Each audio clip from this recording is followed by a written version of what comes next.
Hey there! Welcome to the Influential Christian Entrepreneur. I'm your host, Francine Sinclair. I've been around the block in the entrepreneurial world, creating and repurposing social media content for experts and CEOs. I know firsthand how it can feel lonely, especially when you're mixing your Christian faith into your business life. So I figured, why should we go it alone? Who said that faith and business can't mix? And that's where this podcast comes in. Join me as we meet influential Christian entrepreneurs who are showing us how to blend business and faith in a way that works. We're here to prove that you can express your faith without compromising your business success. On the Influential Christian Entrepreneur, you're not just listening, you're part of the gang. So let's start this journey together.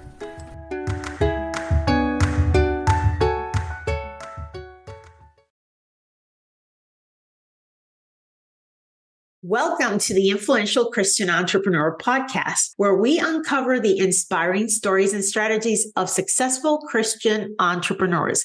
In today's episode, we have the pleasure of interviewing Nicole Roth, who also calls herself Joy Coach, and she is a lover of life, lover of people, and is passionate about helping women live their one joyful life, embracing the fullness of joy from the Lord in all areas. She speaks intimately about this subject because she lived for many years in a mostly joyless state driven by performance and achievement, wondering how to find the fulfillment and contentment she was longing for. Nicole is wife to David of 21 years, mom to 3 nearly grown girls, author and lover of all things outdoors. She is most at home in her kayak, out on a hiking trail with her dogs, in her hammock, or hanging out in her camper. Hello, Nicole. Thank you for being here.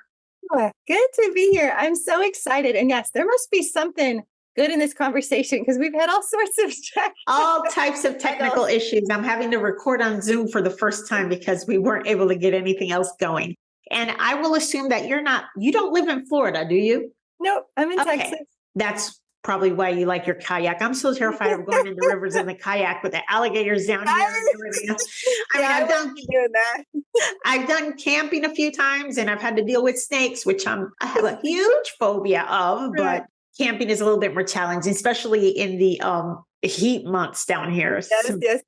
Possible. Well, I'm a glamper. Yeah, I love camping. I love the camper life. I love all of that. Mm-hmm. It's just that I'm not a natural outdoorsy type of person.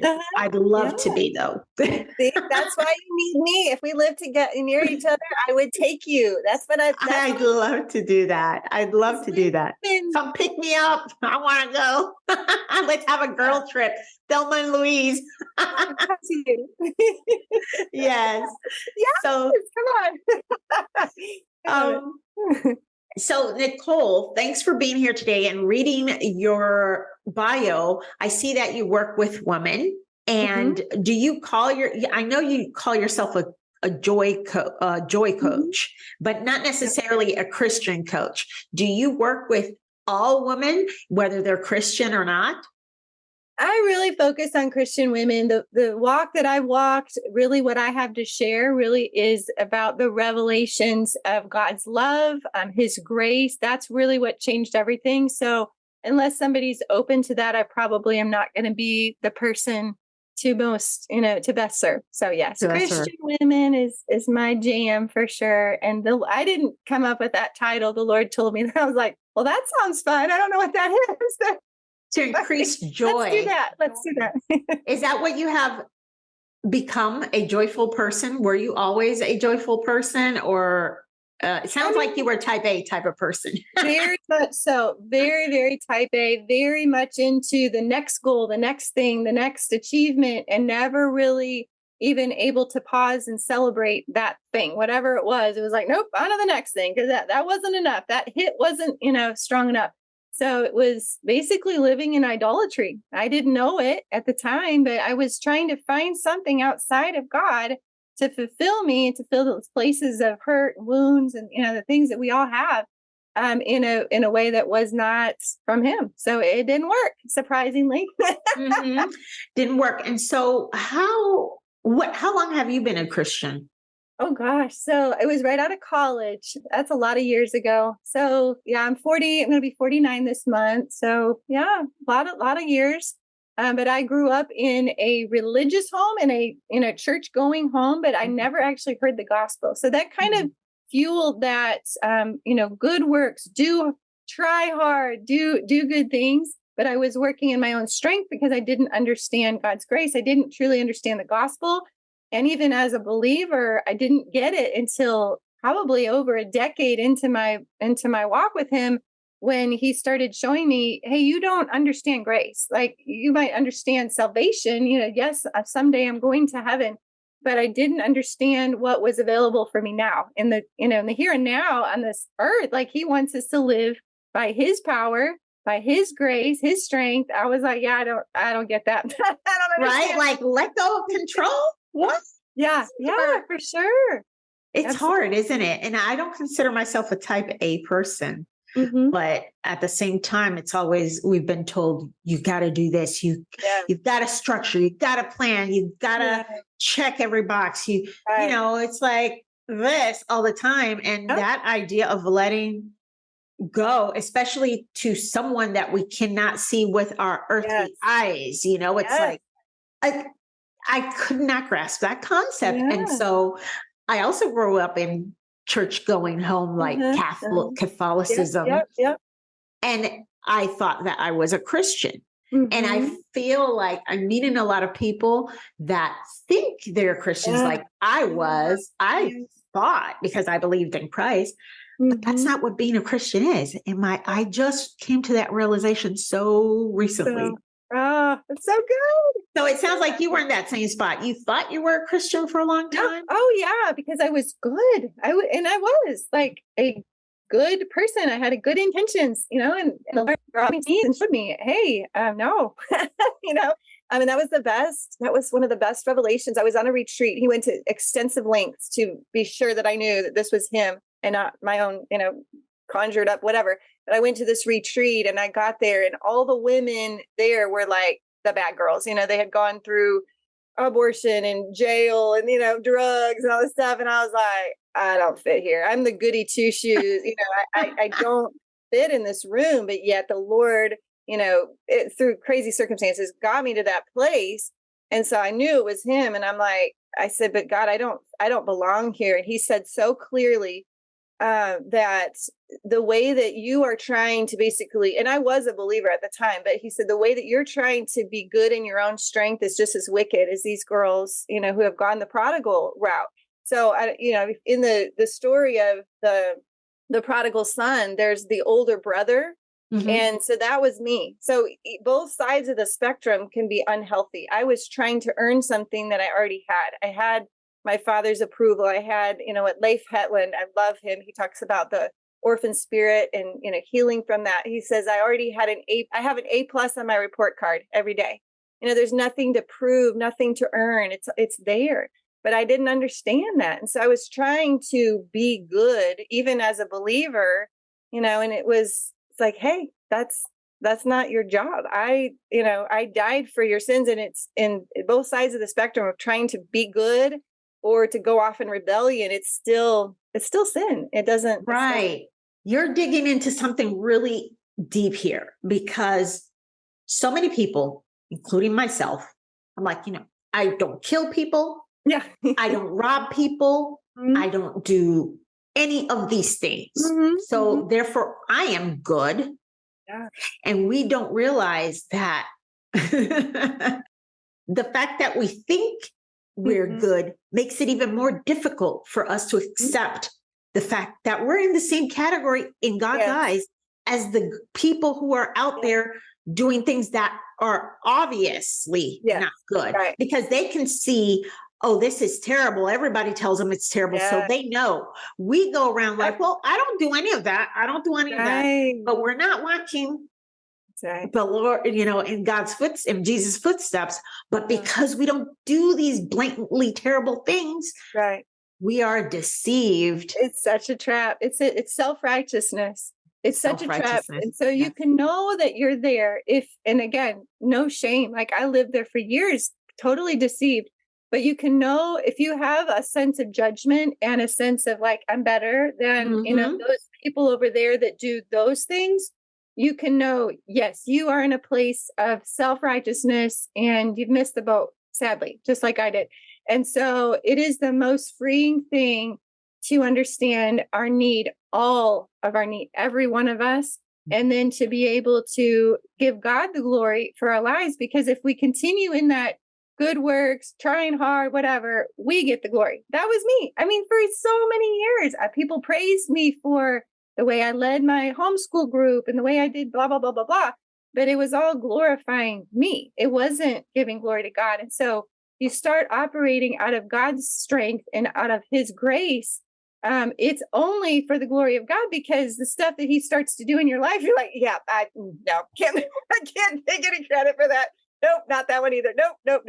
And it's so fun because like, that's my new MO. I'm like, I don't come up with the things that he wants me to do. And not that I'm perfect at this, but I'm learning, it's like, the Lord gave me this. I wish I could show it, but if you can imagine a graph, like a bar graph or a little, he showed me that living in this place of, I call it the ladder of worthiness. You basically just every day on a daily hour to hour basis, go up and down this ladder of based on our own performance, whether we are worthy of God's love. We don't realize it, but this is what he showed me. And so I was like, oh my gosh, this is it. This is how I live, this ladder of worthiness. I messed up. I yelled at my children, down the ladder, or, I read my Bible and I talked to someone about, I shared the Lord. I shared Jesus. I shared salvation. Okay. Yes, you did, good.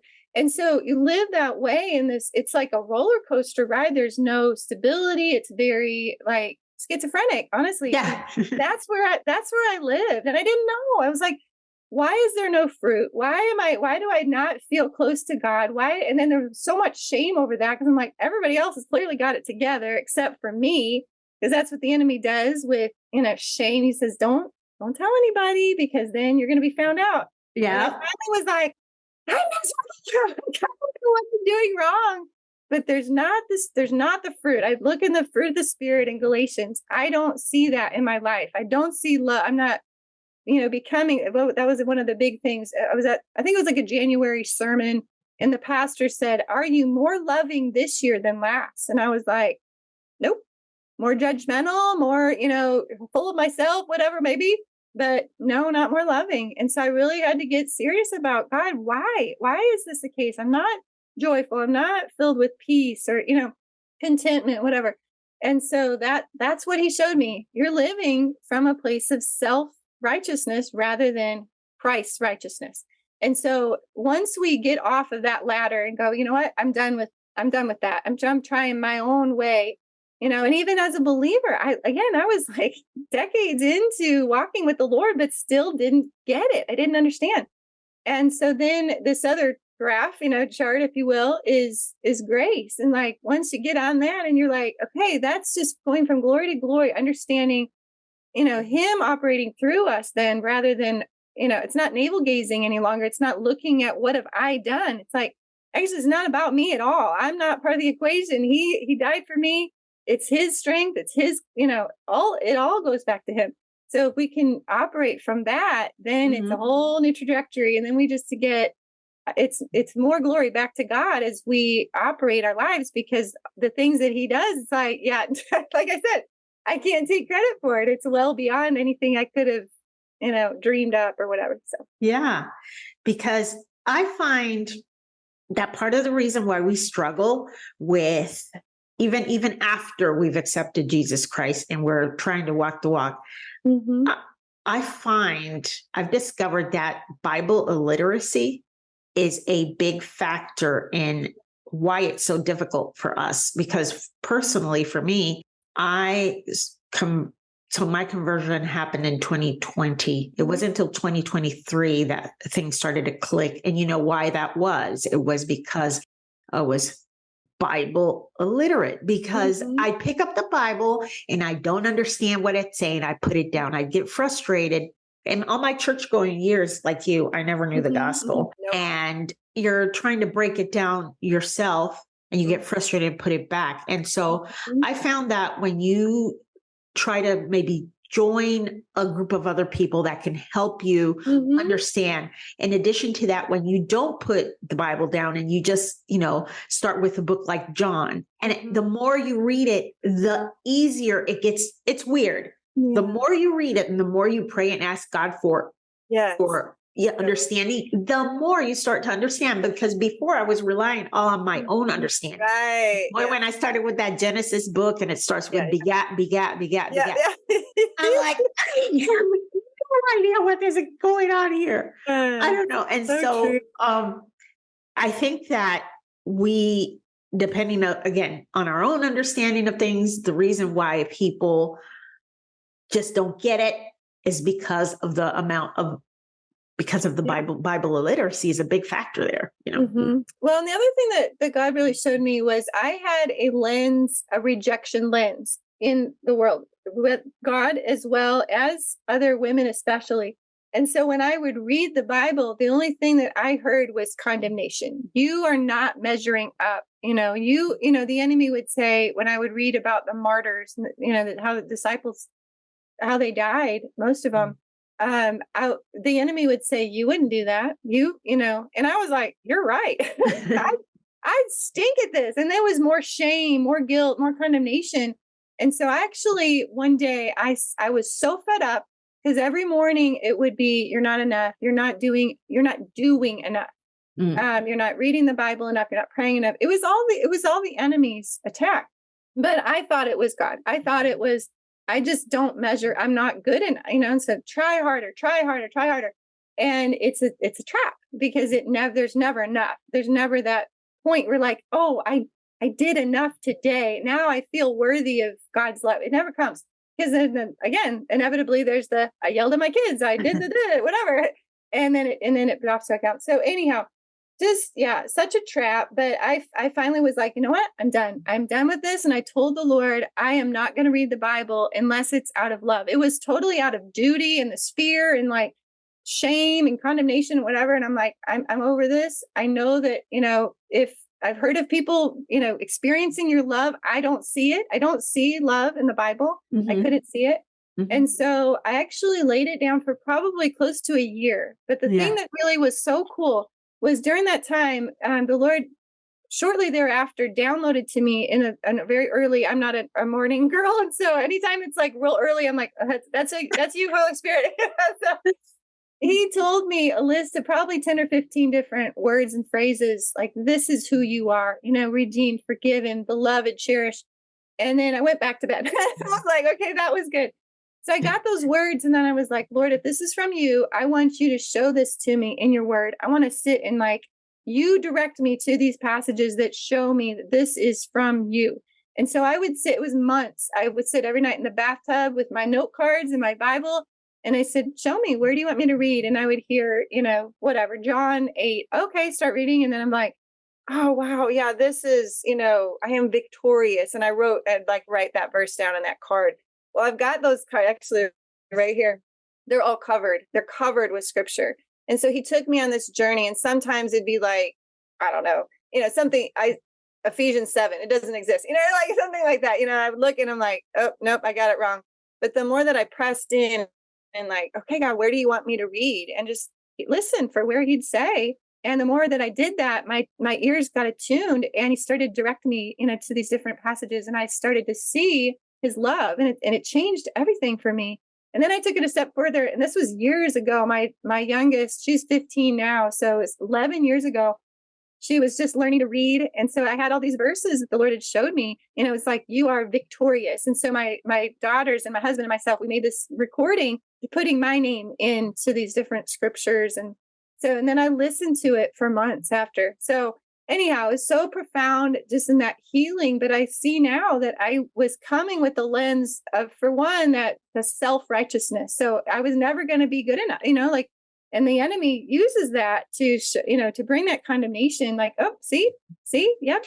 And I said, yeah, I agree. I stink. I failed, but now this is such a good news the enemy can come with that condemnation, and I can go, yep, thank you for reminding me. And every time you remind me, I will say, glory to God, because he rescued me and his grace covers my sin. And I don't have to be good enough because I never will be. Right. So it's like, take that, like you never will be, because Jesus did that for us. Yeah. Yeah. It's so freeing. It's absolutely so freeing to live from that place of the true freedom that Jesus bought for us. And really, my favorite book of the Bible is Galatians. And like, really, if you dig into Galatians and the freedom that's awaiting you as a daughter rather than, or a son, rather than trying to strive and trying to, that self-righteousness, right. Basically, it doesn't work. Self-reliance, self-help, yep. Self-confidence, self-improvement, sufficiency, yeah, self-sufficiency. Yeah. Everything in today's culture is about the self. Yeah. And it sounds good, but it's not what Jesus said. Jesus didn't say, follow your heart, for example. Right. He said, follow me. Me. Yeah. He didn't say anything as your truth. He said, I am the truth. Yeah. Right. And to people, when we counteract that and say, for most people, it's like, for them, it's like, what are you saying, that I'm not good enough, that I need to be? And it's, I used to think like that as well. So I can totally understand where they're coming from. Absolutely. But it's a process of becoming more humble. That's it. It's a process of, like you said, surrendering. And that is a tough thing to swallow when you are outside, when you are like secular, when it's a tough pill to swallow. And the whole thing about tuning your ear to be able to recognize, that was another thing. I used to believe people who talked about, I heard God say, like you're talking right now. When I was secular, I'm like, okay, you're either crazy, delusional, or you're straight up lying. I mean, because that had never happened to me, and I know why now, right? Yeah. But I'm like, I don't know what these people are talking about. So, absolutely. Yep. It takes a minute, but it happens. Yeah. So, so the premise of this podcast being that we are told that we should not mix business and faith, whether you are working in the corporate world or whether you are an entrepreneur like we are. We are working in the online space, both of us. You shouldn't mix that because it's bad for business. It makes you look crazy. Those things, you should leave your religion, what they say, religion, your faith, home. And I wanted to know, what is your opinion about mixing faith and business? Should we do that or should we not? Absolutely. My goodness. It's not possible. It's like cutting my arm off. I mean, it's like, how do you operate? And, I can't leave that out of my vernacular or any part of my life because it's everything to me. So it seems like, and maybe it doesn't have to be blatant. Like, I don't know, John Maxwell is a strong believer, but his messaging is Christian values, but he doesn't present it that way. So I think it can be done in a way that's not overt, we just have to follow the Lord on where he's calling us. Is he calling you to be a covert, a covert operation or an overt operation? But both, we have to share who we are and express that in business for sure. For sure. Yeah. I think that was part of my huge problem for the first 2 years since I converted to Christianity, that I was being called to be an overt because that matches my personality, because I am kind of bold and blunt, and not being able to say anything about my beliefs and values was really slowly killing me because I really believed in, we shouldn't mix faith with business. I'm going to lose business. Everybody's going to run away from me. Nobody's going to want to do business. I'm not going to have a business. Like they're going to, and so that was really killing me. And if your assignment was to be overt, then, that's hard. Now, maybe you work with a lot of secular people in your business. Maybe it's covert where, that door, they know who you are and your beliefs. Yeah. And then you leave that door open for those conversations. They're just all different types of opinions on this. I want to bring back a guest that I had, Frank Amons, who, by the way, is a pastor. He's all for we need to be overt. Now, there are varying degrees Sure. to that, but we can't not make it obvious or known that we are Christians. It doesn't matter who you are. So I want to bring him back because I want to go over that anymore, because so far the consensus has been, it depends, right? It depends on how you do it, depends. And so how do you do it in your business? How do you I think, mix it? my brand and my business is very overtly Christian, but again, because that's what I've walked, and what I have to offer to people is understanding God's love, understanding his grace, operating from his, rest and all that stuff. It wouldn't make sense. Like it wouldn't. And I would whatever the Lord's going to do, he will call whoever I'm supposed to reach. But yeah, it's definitely been a much more Christian focus, because that's the walk that I've walked. And I know that's who I can help the most. Right. And that is your audience. So then it completely makes sense to be overt about it. And my audience as well is Christian. So it would make no sense for me not to. And I feel like a lot of people from my previous, who have been in my world, in my business world in the past few years, some of them are like, yay, that's great. I've seen you turn the corner. Like, but some of them, and this is the only ones that I know, some of them have just stopped engaging completely, because it's not for them. Do that, and they don't want to be associated with somebody who does what they don't think should be done. And that's okay, because I've come to the point where I truly have stopped caring about other people's opinions. The only opinion that I care about is Jesus's opinion. That's right. And I will never deny him again to please other people. And I'm clear about that. But it was a big struggle getting to this point. Sure. And we all have to. Well, I'm so proud of you. No, it's huge. It absolutely. Yeah. The letting go. And there's still definitely some fear of man in me, but the growth that I've had in that area is so massive. Like, again, not like you're saying, not caring. It's like, no, I'm going to do what God, at the end of the day, I'm going to stand before him and have to give an account. So it's not going to be to, the people that are whatever in my life. It's the Lord. So that's the voice that matters. That's the direction that, whatever he tells me to do, that's what I need to do. So. That's what we need to do. Absolutely. And I've also noticed that, when there are two instances in which I get a lot of blowback.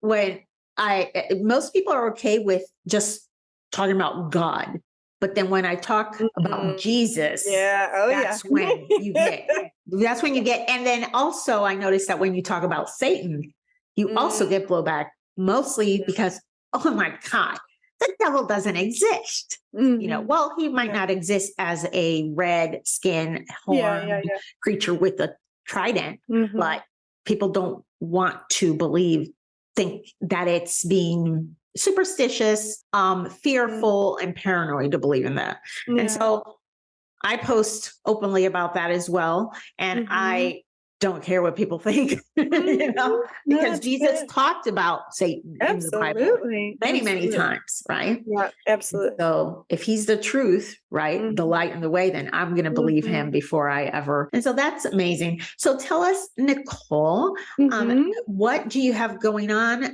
in the next few months? We are recording this on September 7th. It will probably not go live until the end of November. So do you have anything going on business-wise, or anything you wanted to talk about and invite people to? Yeah, so it'll probably still be ongoing. I'm doing a webinar right now called Raise Your Resilience.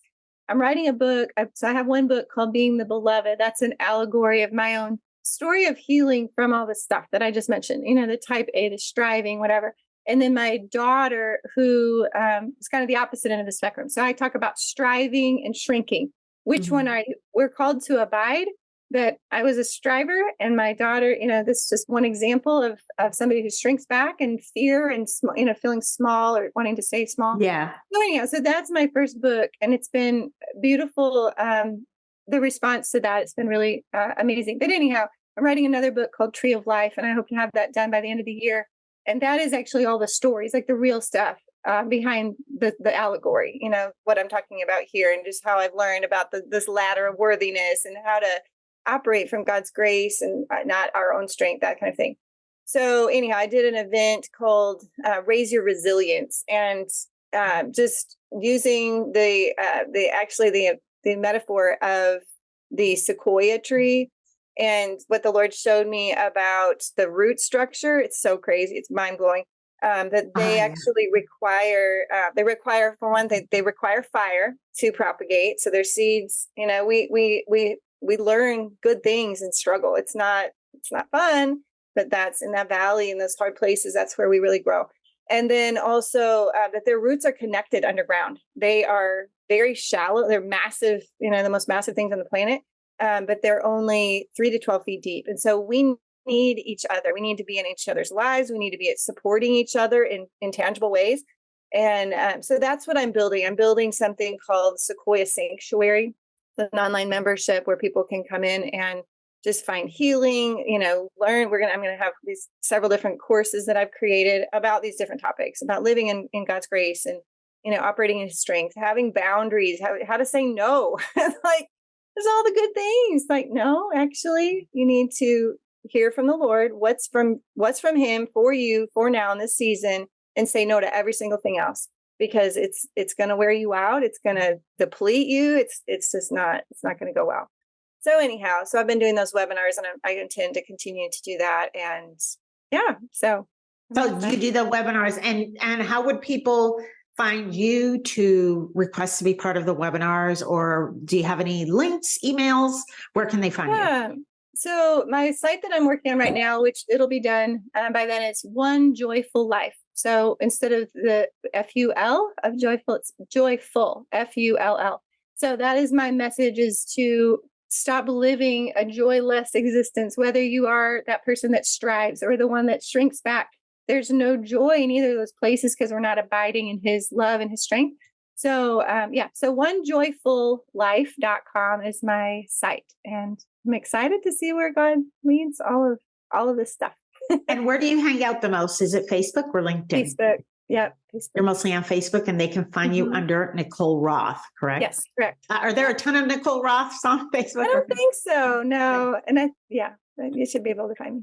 So. Okay, I'll put those links in here, and I want to thank you, Nicole, for coming on this podcast, The Influential Christian Entrepreneur, and sharing your story and your insight, because, I find that every time I interview someone, everyone has such a different perspective about this topic, and your insight about how you used to strive so much in your journey into realizing that, you were actually a sinner, even though you didn't think you were. You weren't actually a Christian, even though you thought you were. Those are really common themes, but everybody comes to discover those in a different way. So I want to thank you for being on today. And to my listeners, if you are a Christian CEO or executive seeking to authentically integrate your faith and professional brand on LinkedIn to inspire others, further God's kingdom, and leave a legacy, let's connect. You can find me at francineSinclair.com, or you can send me an email at hello@francineSinclair.com. And so I will see you guys again next week. Next Tuesday, we will have another inspiring and amazing guest like Nicole. And I thank you so much. Bye-bye, Nicole. Take care. You froze.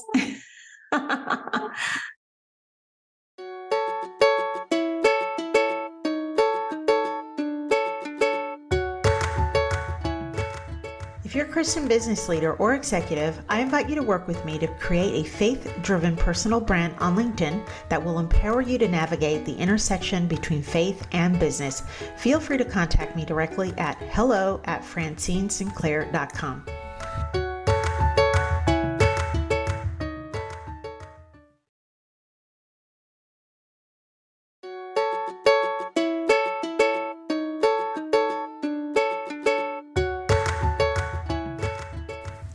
I want to thank you from the bottom of my heart for listening today. Make sure to subscribe to this podcast, and don't forget to follow me, Francine Sinclair, on Facebook or LinkedIn. See you next week for a new episode.